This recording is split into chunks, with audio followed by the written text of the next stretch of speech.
The congressional hearing room fell silent as former Attorney General William Barr snarled through the microphone, his face red with rage. "Congressman Crockett, you are making a lie," he shouted, the sound reverberating like a knife cutting through the air. But Jasmine Crockett didn't blink. With a cold smile, she slowly pulled out a seemingly innocuous brown folder, evidence that would shake the nation's capital. In half a minute, the power and reputation Barr had built over decades would be shattered in front of millions of viewers, by a truth he had sworn to bury forever. This was no ordinary congressional hearing. This was the moment a 44-year-old congressman was about to expose carefully hidden truths for decades that Bill Barr thought would never be made public. The evidence she was about to reveal would not only challenge his testimony, but also destroy his entire legacy. Now let's explore this truth together. William Barr sat like a monument to Washington's old guard, his decades of service wrapped around him like armor. Twice Attorney General, Yale-educated, a man who had sparred with special counsels and stared down committees. His resume made him look untouchable.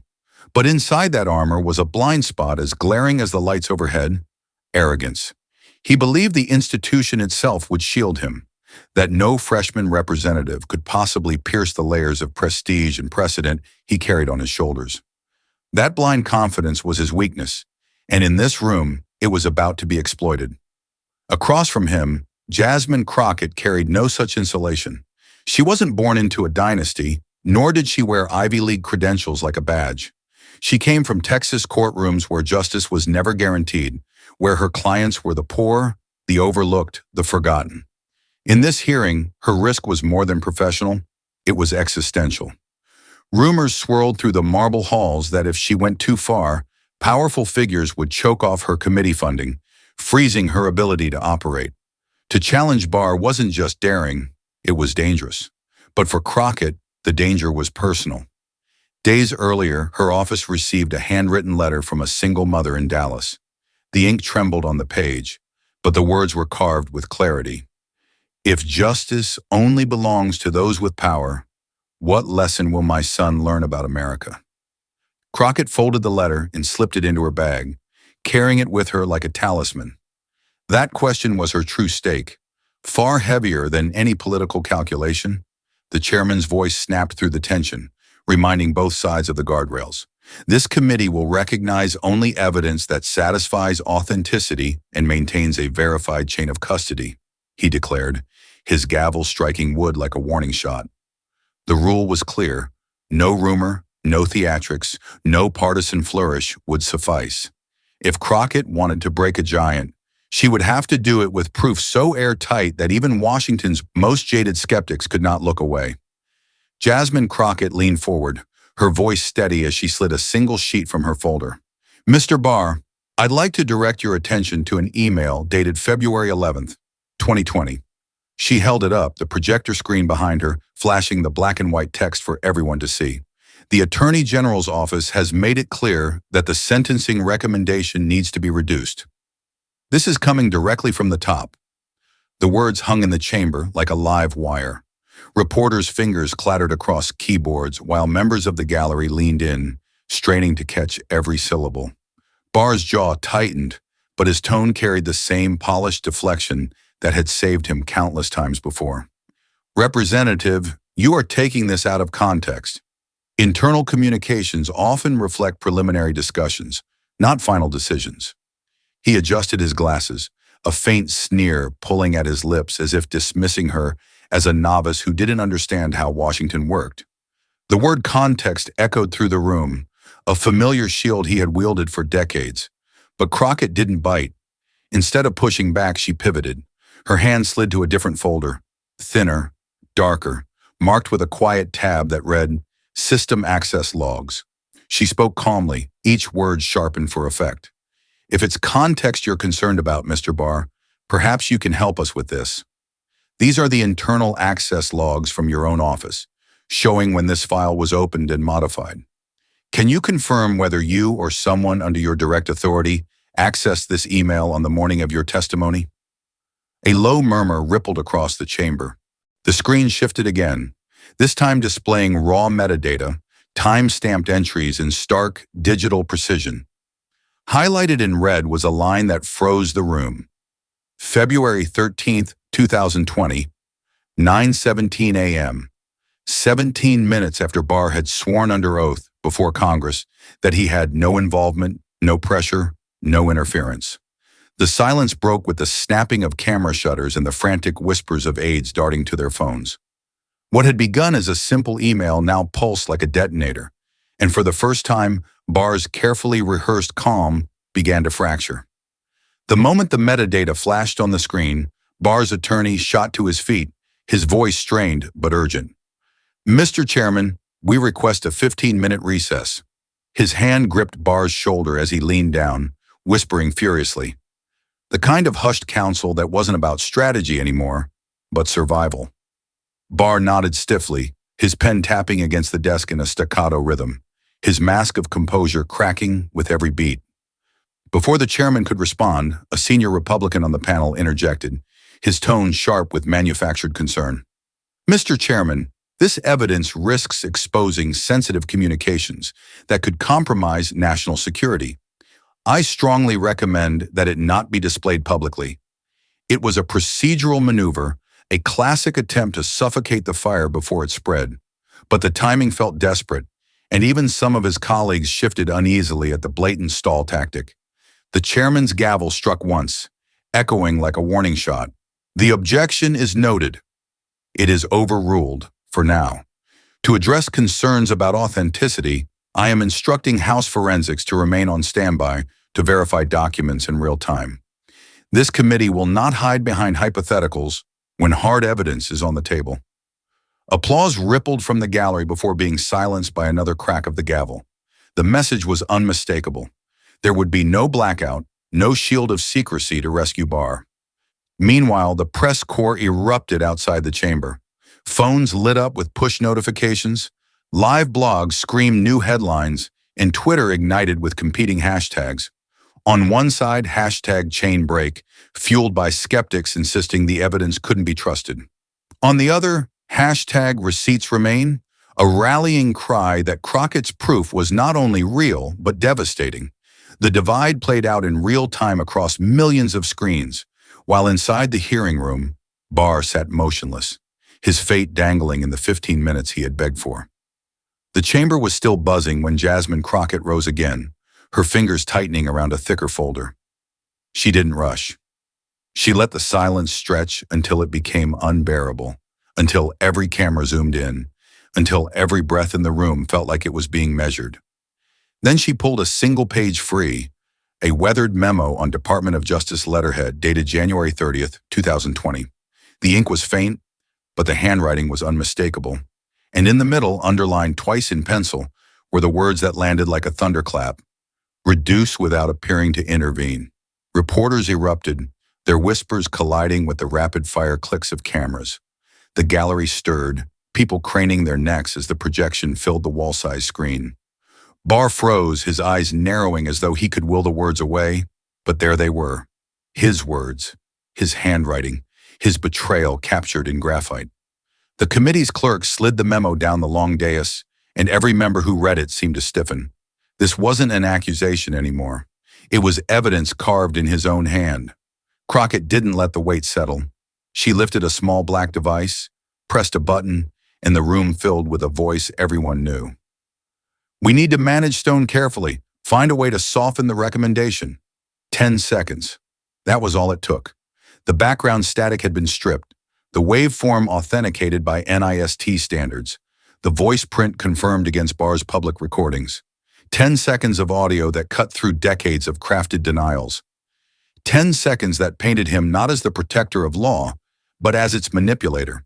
The sound died, but the echo lingered in every corner of the chamber. Before the shock could fade, another figure stepped forward. A gray-suited forensic expert from the House held the memo aloft. He compared it against prior samples, projected loops of Barr's pen strokes on the screen, then turned to the chairman. "The handwriting is consistent. Probability of match exceeds 99%. He bent over the document and signed his initials at the bottom. The stamp of authenticity landed with the finality of a judge's gavel. Barr's face twitched. His jaw worked furiously before he leaned into the microphone. voice strained but defiant. Representative, you are presenting fragments, isolated scribbles, partial recordings. None of this captures the full context. He tried to force the word context into the air. Heavy, authoritative, the same shield that had saved him in countless hearings before. But this time it rang hollow. Crockett's reply was swift, cold, and surgical. She didn't raise her voice. She didn't need to. Her eyes locked on Barr's as she leaned forward. Then let's open the context, Mr. Barr. Let's see the call logs. Let's trace the email relay paths. Let's examine every timestamp, every metadata footprint, until the story tells itself. Because the truth isn't in fragments. It's in the patterns you tried to bury. The room exploded, half in gasps, half in applause, muffled by the chairman's frantic gavel. But the story had already changed. This wasn't Barr controlling the narrative anymore. This was Barr on the defensive, cornered by his own ink, his own voice, and the cold precision of forensic science. And the more he tried to hide behind context, the clearer it became. He was running out of places to hide. The air snapped with tension the moment Barr's attorney bolted upright, his hands slamming down a thick folder onto the desk as if the weight of its pages could halt the tide. Mr. Chairman, he barked, his voice cracking with urgency, I am filing an emergency injunction. These so-called recordings and documents are shielded by executive privilege. To air them publicly is to endanger national security itself. I demand this committee must immediately cease playback. His face flushed crimson, and his other hand clutched Barr's shoulder as though physically anchoring a man already drowning. The word privilege rang through the chamber like a last-minute incantation, an attempt to conjure protection from smoke and mirrors. But the counterpunch came faster than anyone expected. The committee's counsel, a gray-haired litigator with a reputation for scalpel-sharp takedowns, leaned forward into the microphone. His voice was low, controlled, lethal. Executive privilege is not a shield for corruption, sir. These documents were obtained through lawful Freedom of Information Act requests and verified whistleblower disclosures. They are not policy memos. They are not classified intelligence. They are evidence of misconduct, evidence authenticated in real time, in this very room. His words were clean cuts, each syllable stripping away the last tatters of Barr's defense. The gallery stirred, reporters whispering frantically into phones, the smell of panic rolling off Barr's table like heat. The chairman raised his gavel, his eyes narrowing as though weighing the weight of history itself. One sharp crack silenced the uproar. This committee will not be muzzled under the guise of national security, he declared, voice booming with the finality of a judge. The American people deserve the truth in full, not filtered, not censored, not buried in privilege. Representative Crockett is hereby granted extended time to present her case. Let the record reflect. The evidence will be heard. The gavel struck again, and the chamber erupted, half in applause, half in stunned disbelief. Staffers waved frantically for order, but the noise was unstoppable, the energy electric. And then, the moment no one could have predicted. A Republican, an old-guard conservative, respected for pragmatism and loyalty to the party, leaned into his microphone. His tone was steady, almost cold, the kind of voice that carried more weight because it didn't rise. Mr. Chairman, he said, if this committee is going to expose the truth, then let us not cherry-pick. I move that the full recording be played, uncut, so the American people hear every word for themselves. The room gasped as if the oxygen had been sucked away. This was no longer just Democrats tightening the noose. It was a fracture in Barr's own wall of defense, a bipartisan crack in the armor, widening for all to see. Reporters pounded out headlines before the words had even finished echoing. Republican breaks ranks. Full playback demanded. Barr's eyes widened, the mask slipping as he whipped his head toward his own ally in disbelief. His lips parted, but no words came. Only the realization that the shield he had trusted for decades was collapsing in real time. For the first time, William Barr looked not like the unshakable titan of Washington, but like a man cornered, his empire of secrecy crumbling beneath the blinding lights of the truth. The chamber was already trembling from the last revelation when the chairman leaned into his microphone, voice heavy with restrained gravity. This committee has been notified of an additional witness. For a heartbeat, the room went utterly still, the kind of silence that comes before a thunderstorm. Then the doors at the back creaked open. A figure stepped in, flanked by Capitol security, face partially obscured, voice electronically distorted. Gasps rippled across the gallery, and the press corps surged forward. "I was a systems administrator at the Department of Justice," the voice declared, metallic and unearthly, "and I preserved something they thought they had erased." The screens flickered alive with rows of code and backup timestamps. A scrolling log bled across the monitors, exposing the DOJ's hidden archive, server backups. In the cold, unforgiving logic of digital footprints lay the betrayal. Draft versions of Barr's memo appeared one after another, first blunt, incriminating, then gradually diluted, softened, sanitized. And the timestamp? Hours before, Barr sat under oath, swearing no interference. The audience gasped as if the floor had cracked beneath them. Barr's counsel lunged to his side, whispering frantically, while Barr's own eyes darted across the screen, his lips tight and bloodless. Then came the kill shot. The witness held up a scanned slip, projected in merciless clarity, a late-night delivery receipt. The ink smudged from haste but legible enough, a DOJ mailroom log. Time 11:42 p.m. Item, manila envelope. Destination, Attorney General's office. And the signature, thick strokes of blue ink, unmistakable. WPB. The chain of custody, supposedly airtight, snapped like brittle glass before the entire world. Jasmine Crockett leaned forward slowly, deliberately, like a surgeon preparing the final incision. Her words cut sharper than any blade. "Mr. Barr, are you prepared to deny that those initials, WPB, are your own?" The gallery leaned in as one, breaths caught. Barr's face twitched. His mouth opened, then shut again. His hand clenched the desk, knuckles bone white. 1 second, 2, 3, 4, 5. No words came, only the sound of cameras firing like gunshots. And then, a twist no scriptwriter could conjure. From the press gallery, a photographer shouted, "Look at the postmark!" The image on the screen zoomed to the corner of the slip, the timestamp aligned with chilling precision.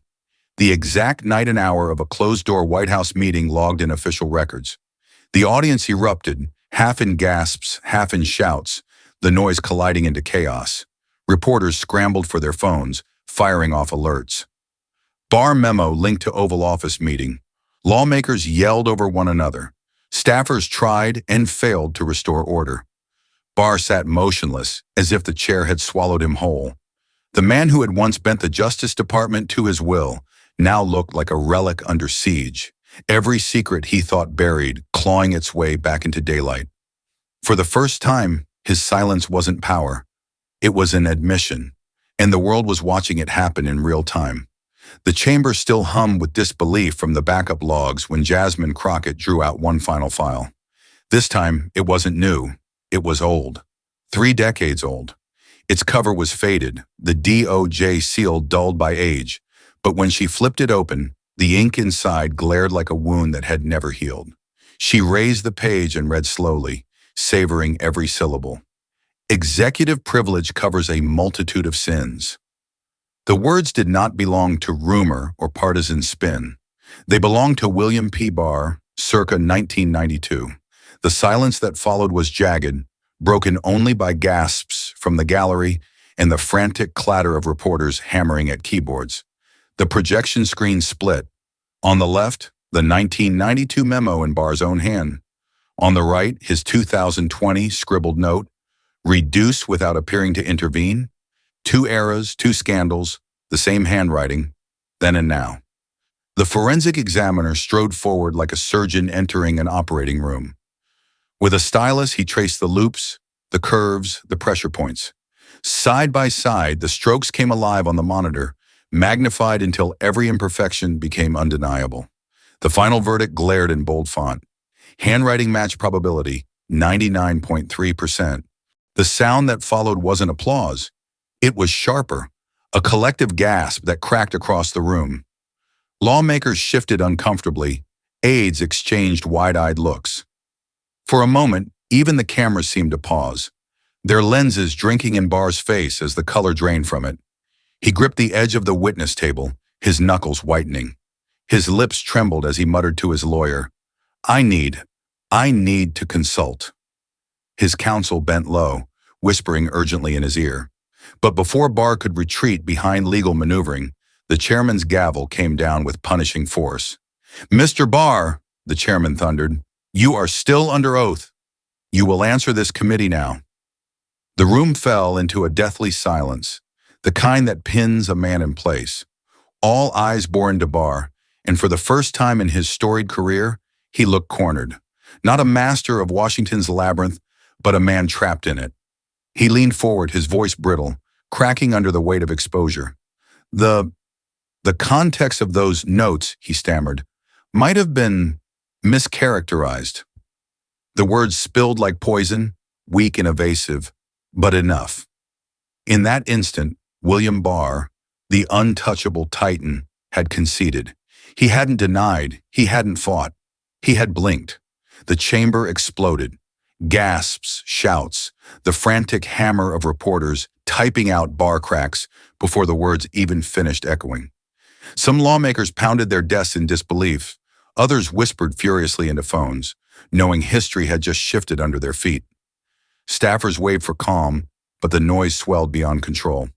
Barr sat slumped, eyes hollow, his own admission dragging him down like chains. The chairman seized the chaos, raising his gavel one final time. "Given the overwhelming evidence and Mr. Barr's own statement before this committee, I move that William P. Barr remain under continued subpoena. Furthermore, these documents and testimony are hereby referred for review of potential perjury before Congress." The vote was swift, relentless, eye after eye crashing like waves. Even a few Republicans kept their eyes down as they cast silent votes, unwilling to stand between truth and exposure. The gavel struck, not as a procedural formality, but as a verdict. The once mighty Attorney General sat shackled not by handcuffs, but by his own words, his own handwriting, his own history. The legend of William Barr, master of executive power, had been shattered in a single hour. What lingered was not his reputation, but a stain, indelible, undeniable, immortalized on live television. The fallout came fast, crashing like a tidal wave over Washington. Within days, the first whistleblower stepped into the light on 60 Minutes. Her face was calm, but her voice trembled as she traced the timeline of interference. How sentencing recommendations had been altered, how evidence was buried, how Congress was lied to. A second whistleblower joined her, older and grizzled, his tone steady as he confirmed every detail. Behind them, graphics appeared on the screen, a stark timeline marked in red and black: interference, concealment, perjury. Millions watched as the hidden gears of corruption were laid bare. Congress moved with unusual speed. The Prosecutorial Independence Act was introduced, its language sharp as steel. The bill declared that any political appointee who attempted to alter or direct sentencing decisions would face felony charges. The message was unambiguous: never again. Reporters described it as a direct consequence of the Crockett-Barr hearing, a reform born in fire and shame. Then came the image that defined the cultural shift. Under bright television lights, workers unbolted William Barr's portrait from the marble foyer of the Department of Justice. The canvas tilted, swaying slightly as if reluctant to leave, then disappeared into storage. The cameras didn't cut away. They panned slowly to the empty space on the wall, where a newly framed plaque gleamed.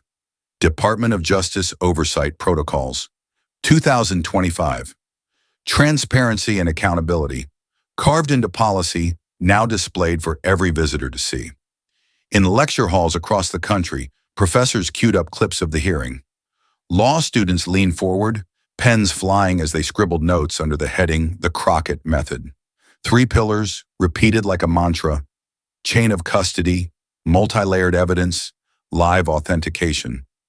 What had begun as a single freshman congresswoman stand was now codified into a new generation's training, a case study in courage and precision. And yet, the most powerful image wasn't broadcast live or captured in marble halls. It was quiet. Alone at the end of a dimly lit corridor in the Capitol, Jasmine Crockett sat with a single letter in her lap, the one from the mother in Dallas. She opened it again, her fingers smoothing the creased paper.